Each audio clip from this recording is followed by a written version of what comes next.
Well, my parts have arrived. Here are my replacement parts for my overload relay. Here are my old parts. And you can tell that this is the part that's broken because listen.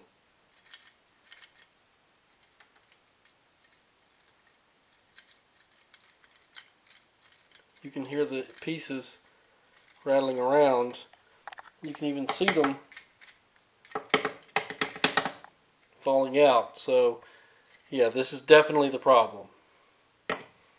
Now I've got to get these pieces here taken out of this plastic housing and put these new pieces inside.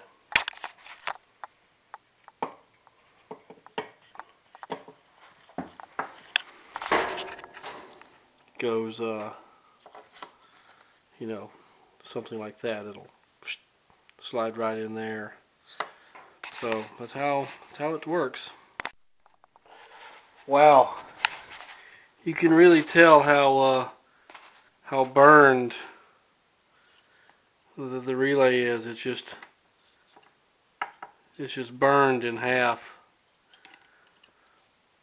So that's dramatic.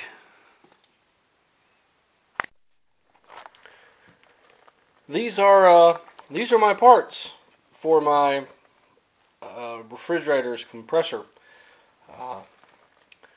This is a capacitor. This is the little plastic housing that the parts were inside of, and I pulled it off the side of the compressor. This is my old overload. This is my new overload. This is my new relay. And this is my old relay. As you can see, it sort of burnt out a little bit. I guess I'm lucky I still have a house. Anyway, as you can see, there's a slight difference in this overload here. It's got a long, skinny prong there. This one has a short, fat prong there. The Sears place tells me that this one is perfectly adequate and is as functional in every way as this one is. When you plug in this side of the housing plugs onto the compressor, and there's a couple of prongs there. And this goes on the back side. This goes together like so. Okay. And there is a connector that goes right here. There's a red wire and a white wire. Well, what I found was that the white wire doesn't actually connect to anything. Only the red wire connects to this prong right here. That's the only wire that does anything. So, I noticed that with my replacement parts, they've given me a red wire. It's got a spade connector on it, which fits this little short fat prong right here. Okay, and apparently what you're supposed to do is splice in that red wire with the old red wire, and just stick this to the side of the compressor and stick this to the side of the compressor. Make sure you've got it the right way up. And there's no need for any of this. You don't need either of these. This was just here to hold both of these components, but I guess it's not technically necessary. And I don't believe the capacitor here is technically necessary either. So we'll see how this goes, whether this fixes my problem. All right. There's my three prongs.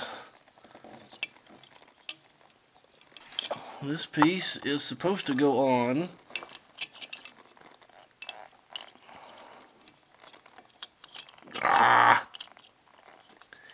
trying to do this left-handed just so I can hold the camera, just so I can make a stupid video. There we are. There. Yes. To Obi-Wan, you listen. Okay. screw it. Okay, you get the idea. This one supposedly goes in the bottom hole, and my relay has 2 holes on it that fit these 2 prongs here. We'll see how well I accomplish that in a moment. Alright, see, there you go. You put the overload on first, because this only got the 1 hole and it goes all the way up against the compressor. And then you put the relay in behind it on the 2. And, you know, and so now it's on.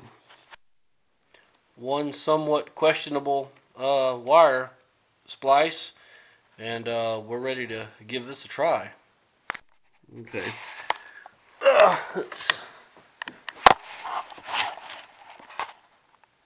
Wish I had my camera tripod.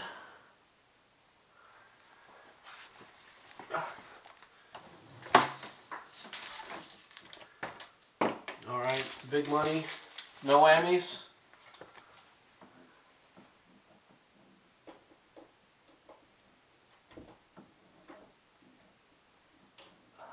Come on, plug in, darn it.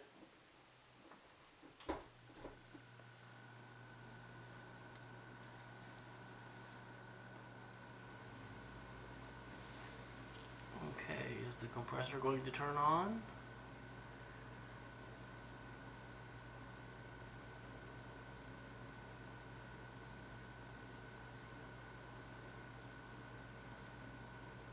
Anytime now.